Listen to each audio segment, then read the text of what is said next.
माझ्या प्रश्नाचं उत्तर दे सावली. कुठे गेली होतीस तू? मी सांगितलं ना, तारा मॅडम सोबत गेले होते. ते माहितीये मला, तारा मॅडम सोबत गेली होतीस. ते आधी पण उत्तर दिलंयस तू. कशासाठी गेली होतीस? असं काय बोलायचं होतं?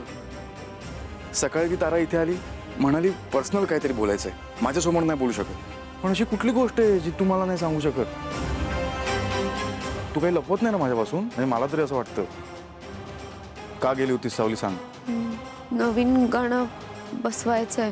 नाही, रियाज होता नवीन गाण्याचा. तू रियाज करत होतीस? रियाज तिचा, गाणार ती. तू काय पाणी द्यायला गेली होतीस? गाताना तिला तहान लागेल मग पाणी देऊ. मग कार्यक्रमाला जातेस ठीक आहे, इव्हेंटला जातेस ठीक आहे, ते पण करायची खरं तर गरज नाही आहे. पण चल, जातेस तू, तुझी मर्जी. रियाजासाठी कशाला? रियाजामध्ये बसून काय करतेस तू? नवीन गाणं बसवायचं आहे ना, तर मी तारा मॅडम सोबत गेले तर तारा मॅडमचं गाणं बसतं असं माई म्हणतात, म्हणून. तू तारा मॅडम सोबत गेलीस तर ताराचं गाणं बसतं, आणि नाही गेलीस तर नाही बसणार. मग काय उठणार? लॉजिकल उत्तर दे ना सावली, काहीतरी लॉजिकल उत्तर दे. प्रायोरिटी कशाला द्यायला पाहिजे? मीटिंग होती महत्वाची, महत्वाची माणसं तिकडे आली होती, डिस्ट्रीब्युटर्स आले होते, प्रेझेंटेशन द्यायचं होतं ना. प्रेझेंटेशन कसं झालं? कसं झालं प्रेझेंटेशन? का सांगू मी तुला?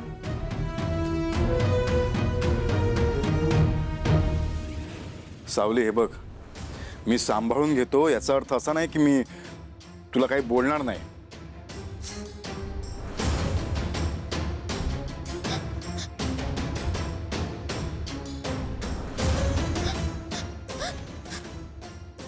सावली, काय रडतेस तू? अगं रडू नको, रडू नको. इकडे बस, इकडे बस. सॉरी सॉरी सॉरी सॉरी, मी रडवलं तुला, खरंच सॉरी. सावली, अगं अगं उगाच बोललो मी. नाही, उगाच नाही बोललो मी. अगं ऐक ना माझं सावली, रडू नको ना प्लीज, रडू नको ना प्लीज. तुला काय पाहिजे? माईकडे जायचं ना, जा माईकडे जा, तारासोबत जा, काही कर तू. मी तुला काही नाही बोलणार, खरंच खरंच काही नाही बोलणार. हे बघ, फक्त ना मला आधी कल्पना देत जा. हां, सॉरी ना. अरे अगं सॉरी बोललो ना तुला, आता का रडतेस? नका सॉरी बोलू तू. सॉरी नका बोलू. मग काय बोलू? काहीच नको. काहीच नको बोलू? काहीच नाही बोलत. मी मी मी तुम्हाला आताच सांगते, हां, गाणं बसेपर्यंत मला थोडा वेळ तरी रोज रियाजाला जावं लागेल. जा जा जा, थोडा वेळ काय, पूर्ण वेळ जा. तुम्ही काही नाही बोलणार तुला. हां, आता हस बरं. रडताना कशी मोकळेपणे रडते, हसताना पण हस ना जरा. हां,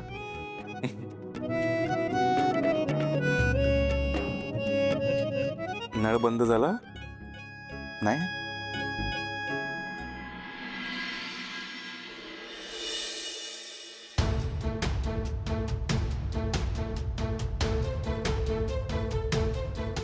सावली, कुठे गेली होतीस काल तारा बरोबर? यायला पण खूप उशीर झाला ना. सारंग किती टेन्शनमध्ये होता माहिती आहे का? हो, मी माईंकडे गेले होते. तारा मॅडमचा रियाज आहे ना, म्हणून. हो, पण आता रियाजाला तुझी काय गरज आहे? कार्यक्रम नव्हता मग.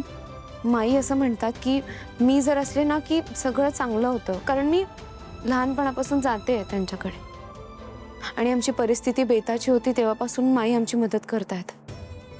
त्यामुळे मी त्यांना शब्द दिला होता की कार्यक्रम असो किंवा रियाज, मी तारा मॅडमच्या मदतीला नेहमी जाईन. मग शब्द पाळायला नको का? मान्य आहे मला सावली, पण मला सांग, एका ठराविक काळानंतर स्वतःचं पण बघायला हवं ना. किती दिवस दुसऱ्यांसाठी करणार आहेस? किती वेळा सांगितलं तरी घरातलं बघतेस, आता ऑफिसची जबाबदारी आहे तुझ्यावर, आणि त्यात ही शब्द पाळायची कसरत कशासाठी? आणि तसंही हल्ली शब्दाला कोण एवढं महत्त्व देतं? मी देते. माणसाला दिलेला शब्द म्हणजे माझ्या विठुरायाला दिलेला शब्द समजते मी. मग विठुरायाला दिलेला शब्द पाळायला नको का?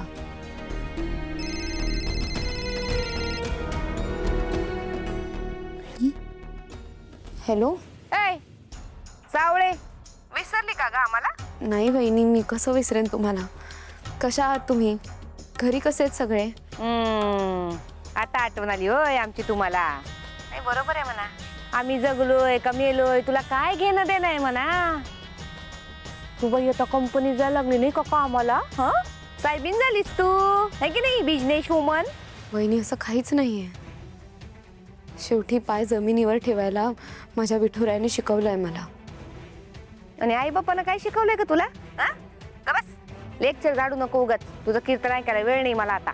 बोला काय झालंय? त्या भैरवी माईचा फोन आला होता. तू जात नाही म्हणे तिच्याकडं. हा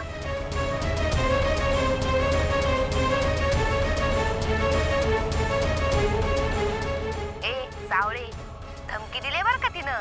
काय म्हणली माहितीये का? सावळीने जर का तिचा शब्द पाळला नाही तर मी कशाला पाळू? हं ए बाई तू जर त्या रियाजा फियाजाला गेली नाही ना तिच्याकडं तर ते राशन पाणी आणि पैसे बंद करायची धमकी दिली तिनं. सावळे गप जायचं बरं का तिच्याकडं. हा नाही नाही तुम्ही काळजी करू नका. मी तसं नाही होऊ देणार. मी एकही दिवस नाही चुकवणार. हो का? मी होऊच देणार नाही ग तसं. हा तू जिथं असशील ना बाळा तिथून तुझी बकोटी पकडून आणि त्या भैरवी माई समोर नेऊन ठेवन. कळलं? हा ए ए ए सावळे अगं भैरवी वजे ग ती. भैरवी वजे ती काही करू शकते. आणि मी कोण आहे? जयंती भागवत कोट्टलवार. मी तर काही ही करू शकते. कळलं का? जा गपचूप.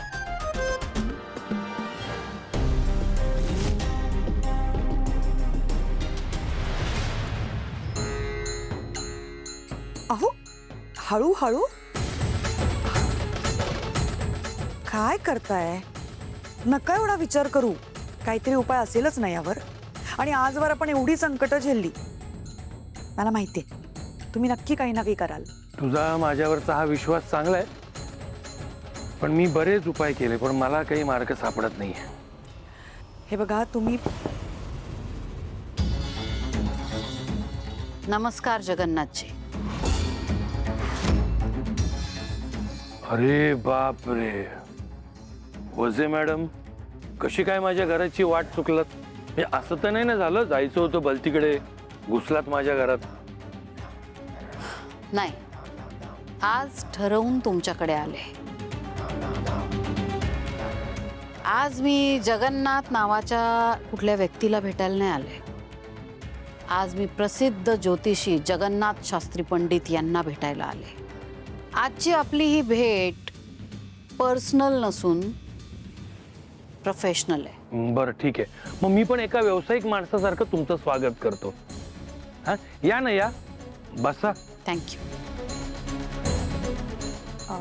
मी चहा ठेवते. ऐकलं नाही का अलका तू? प्रोफेशनल भेटे, चहा कशाला? अहो पण नाही वहिनी, असू द्या. थोडंसं काम आहे, झालं की लगेच निघणार आहे.